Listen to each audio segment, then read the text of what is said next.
আজকে এই 200 টাকা এই জায়গায় ফালাবো, ফালায় রাকিবকে আমি টেস্ট করবো যে রাকিব কি আমার ব্যবসা কি ধরে রাখতে পারবে না না পারবে। এখানে রাখলাম টাকা 200। আমি এখন অফিসে যাই। টাকার দিক ধরো। এ রে 200 টিয়া পাইছি রে।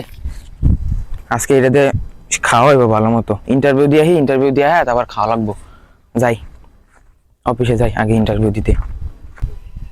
স্যার আমার ইন্টারভিউটা দিলে ভালো হইতো, আমার চাকরির খুব অভাব তো এই জন্য।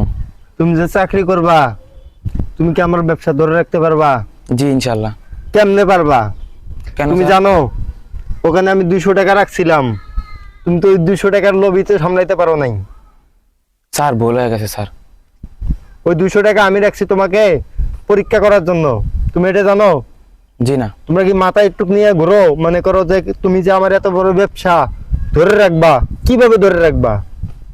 স্যার লোভ লোভ আইসা পড়ছে, আমি কি করবো স্যার বলেন? না, এরকম লোভ তো থাকা ভালো না, কারণ আমার কোটি কোটি টাকার বিজনেস।